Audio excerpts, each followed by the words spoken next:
أعوذ بالله من الشيطان الرجيم. بسم الله الرحمن الرحيم. أنزل من السماء ماء فسالت أودية بقدرها فاحتمل السيل زبدا رابيا ومما يؤقدون عليه في النار ابتغاء حلية أو متاع زبد مثله كذلك يضرب الله الحق والباطل فأما الزبد فيذهب جفاء وأما ما ينفع الناس فيمكث في الأرض كذلك يضرب الله الأمثال. اس نے آسمان سے پانی برسایا تو وادیاں اپنی سمائی کے مطابق بہہ نکلی، پھر سیلاب ابھرتے جھاگ کو سطح پر لایا، اور اسی طرح کا جھاگ ان چیزوں کے اندر سے بھی ابھرتا ہے جن کو لوگ زیور یا کوئی اور چیز بنانے کے لیے آگ میں تپاتے ہیں۔ اس طرح اللہ حق و باطل کی وضاحت فرماتا ہے، تو جو جھاگ ہے وہ رائے گاہ جاتا ہے، اور جو چیز لوگوں کے لیے نفع بخش ہے وہ زمین میں ٹھہر جاتی ہے۔ اسی طرح اللہ تعالیٰ مثالیں بیان فرماتا ہے۔ یہ سورہ رعد کی 17 نمبر کی آیت ہے۔ اس آیت میں اللہ تعالیٰ حق و باطل کی مثال بیان فرما رہے ہیں مختلف انداز میں سمجھانے کے لیے۔ حق وہ ہے جو بارش کا پانی، اور باطل اس کے اوپر کچرا یا چھاک جو ہوتا ہے۔ اسی طریقے سے ایک اور مثال یہ ہے کہ جو زیورات کو تپایا جاتا ہے آگ میں، تو اس میں سے جو کچرا اور میل کچیل نکلتا ہے، تو جو حق ہے وہ رہ جاتا ہے، جو زیور ہے جو اصلاً خالص، اور جو کچرا ہے جو میل کچیل ہے وہ اس میں سے چلا جاتا ہے۔ یہ حق و باطل کی کشمکش کی مثال ہے۔ آسمان سے پانی برسانے سے مراد وحی الہی کا نزول ہے۔ وادیوں کا اپنی سمائی کے مطابق بہہ نکلنے کا مطلب قبول حق کی استعداد رکھنے والوں کا اپنے اپنے ظرف کے مطابق اس سے استفادہ کرنا ہے۔ سیلاب سے مراد حق کا سیلاب ہے، اور جھاگ سے مراد باطل کا جھاگ ہے، جو حق و باطل کی کشمکش میں ابھرتا ہے۔ دوسری مثال میں سونے چاندی کے زیور سے مراد اول درجے کے مخلص مومن ہیں، اور دوسری چیزوں سے مراد عام صالحین ہیں، اور ان کو تپانے سے مراد آزمائش کی بھٹی سے گزارنا ہے۔ مطلب یہ ہے کہ جب حق و باطل کی کشمکش برپا ہوتی ہے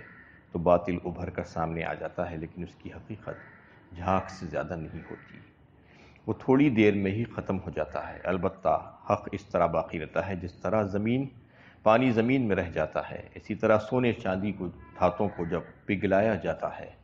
تو میل کچیل ابھر آتا ہے اور فوراً ختم ہو جاتا ہے، اور جو خالص سونا چاندی یا دھات ہے وہ باقی رہ جاتی ہے۔ گویا قانون قدرت میں یہ ہے کہ جو چیز لوگوں کو حقیقتاً فائدہ پہنچاتی ہے وہ باقی رہے، اور جو نقصان پہنچانے والی ہے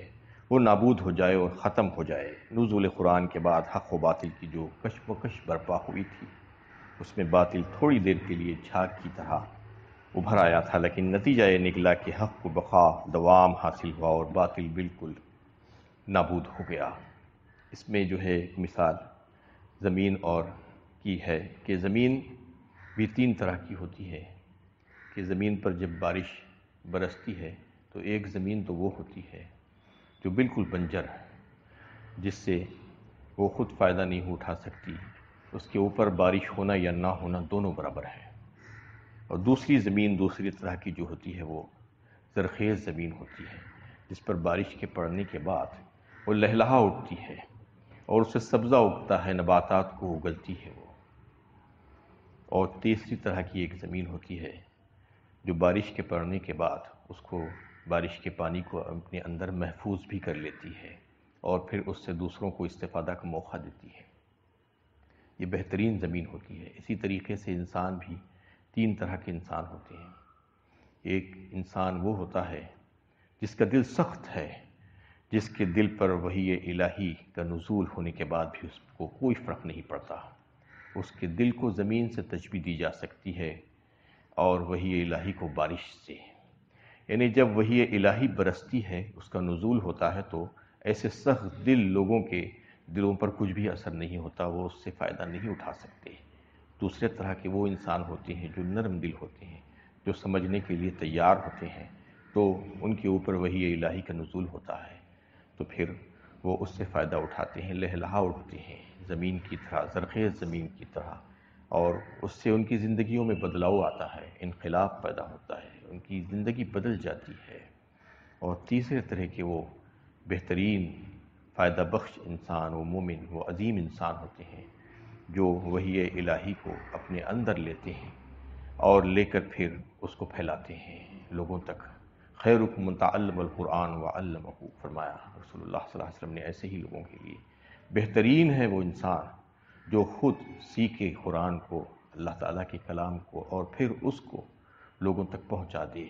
یہ پہنچانے والا کام جو ہے، خود سیکھنا، اس پر عمل کرنا اور پھر پہنچانے کی کوشش کرنا، یہ سب سے بہترین ہے۔ سب سے بہترین زمین بھی ایسی ہی ہوتی ہے، سب سے بہترین دل بھی ایسا ہی ہے جو یہ کام کرتا ہے، جو اللہ تعالیٰ کی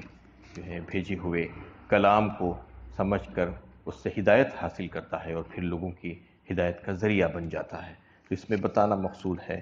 کہ حق و باطل کا جب اجتماع ہوتا ہے، اس کا ٹکراؤ ہوتا ہے، کشمکش ہوتی ہے، تو بظاہر شروع میں ایسا نظر آتا ہے کہ باطل چھا گیا ہے، جھاگ کی طرح، پانی پر جیسے جھاگ اور کچرا چاروں طرف نظر آنے لگتا ہے، بالکل ایسا ہی۔ لیکن اللہ تعالیٰ بے فائدہ چیزوں کو دوام نہیں دیتے، اس کو ثبات نہیں ہے باطل کو، وہ ہمیشہ نہیں رہتا ہے۔ جن چیزوں سے لوگ متمتع ہوتے ہیں، فیضیاب ہوتے ہیں، جس سے فائدہ پہنچتا ہے، وہ ہے حق، اور حق کو اللہ تعالیٰ برقرار رکھتے ہیں اور اس سے جو ہے لوگوں کو فائدہ پہنچاتے رہتے ہیں۔ تو یہ مثالیں دے کر اللہ تعالیٰ نے جو ہے اس میں سمجھایا ہے کہ پانی کے اوپر جھاگ اور زیورات کا میل کچیل، یہ دونوں چیزیں رہنے والی نہیں ہیں، یہ باطل ہیں۔ اس لیے ہمیشہ اللہ کے نبی صلی اللہ علیہ وسلم نے یہ دعا کی تھی، اللہم ارنا الحق حقا وارزقنا اتباعہ، اللہم ارنا الباطل باطلا وارزقنا واجتنابہ۔ اس میں یہ آپ صلی اللہ علیہ وسلم جو ہے اللہ تعالیٰ سے یہ دعا کرتے تھے کہ اے اللہ مجھے حق کو حق کر کے دکھلا دیجیے اور اس پر چلنا مجھے آسان کر دیجیے، مجھے چلنے والا بنا دیجیے، اس کی اتباع کرنے والا بنا دیجیے، اور باطل کو باطل کر کے دکھائیے اور باطل سے رکنے والا مجھے بنا دیجیے، اس سے اجتناب کرنے والا بنا دیجیے۔ عام طور پر لوگ جو ہے حق و باطل میں فرق محسوس نہیں ہوتا، کئی وقت ایسا ہوتا ہے، تو باطل پہ رہتے ہیں، یہ سمجھتے ہیں کہ حق ہے۔ اس لیے اللہ تعالیٰ سے مانگنا چاہیے کہ حق کو حق کر کے دکھائے وہ، تو پھر ہم اس پر چل سکیں، اس پر چلنے کی ہمیں توفیق بھی دے دے، اور باطل کو باطل کر کے دکھائیں، جو غلط ہے اس کو غلط ہماری نظروں میں آ جائے، ہمارے دل میں چھا جائے وہ، اور پھر اس کی طرف سے ہم اس سے بچنا ہمارے لیے آسان ہو جائے۔ تو اللہ تعالیٰ سے دعا مانگنا چاہیے اس سلسلے میں۔ للذین استجابوا لربهم الحسنى والذین لم يستجیبوا له لو ان لهم ما في الارض جميعا ومثله معه لافتدوا به اولئک لهم سوء الحساب ومأواهم جہنم وبئس المہاد۔ جن لوگوں نے اپنے رب کی دعوت قبول کر لی، ان کے لیے انجام کار بھلائی ہے، اور جنہوں نے اس کی دعوت قبول نہیں کی، اگر انہیں زمین کی ساری دولت حاصل ہو جائے اور اسی کے برابر مزید، تو فدیہ میں دینا چاہیں گے، ایسے لوگوں کو برے حساب سے سابقہ پیش آئے گا اور ان کا ٹھکانہ جہنم ہوگا، اور بہت برا ٹھکانہ ہے۔ اب اس میں بتایا گیا ہے کہ حق سامنے آ جانے کے باوجود، اس کو مختلف انداز میں مثالوں کے ذریعے سے سمجھانے کے باوجود اگر کوئی نہیں سمجھتا ہے تو پھر اس کا بہت برا ٹھکانہ ہے، اور جو سمجھ جاتا ہے، جو قبول کر لیتا ہے، للذین استجابوا لربهم الحسنى، اس کے لیے خیر ہے، بھلائی ہے، اللہ تعالیٰ کی خوشنودی ہے، رضا ہے جنت کی شکل میں، اور وہ سب کچھ ہے جو وہ چاہے گا۔ فیہا ما تشتہیہ الانفس وتلذ الاعین، فرمایا وہاں پر وہ سب کچھ ملے گا اس کو جنت میں جو اس کا جی چاہے گا، اور اس کی آنکھوں کو ٹھنڈک اور لذت ملے گی جس سے وہ سب کچھ اس کو دیا جائے گا۔ لیکن اس کے برخلاف جن لوگوں نے حق کو ماننے سے انکار کیا، والذین لم یستجیبوا لہ لو ان لہم ما فی الارض جميعا، تو ان کے لیے بہت برا ٹھکانہ ہے۔ وہ اس وقت بروز قیامت پریشان ہوں گے، اور ان کے پاس اگر دنیا بھر کی چیزیں، مال و دولت دے دی جائے ان کو، اور اس کے برابر اتنا ہی، اور وہ سارے کا سارا فدیے میں دے کر اللہ تعالیٰ کے عذاب سے اپنے آپ کو بچانا چاہیں، چھٹکارا حاصل کرنا چاہیں بھی تو وہ ممکن نہیں ہوگا، ان کا ٹھکانہ جہنم ہوگا اور بہت ہی برا ٹھکانہ ہوگا۔ اس لیے جو ہے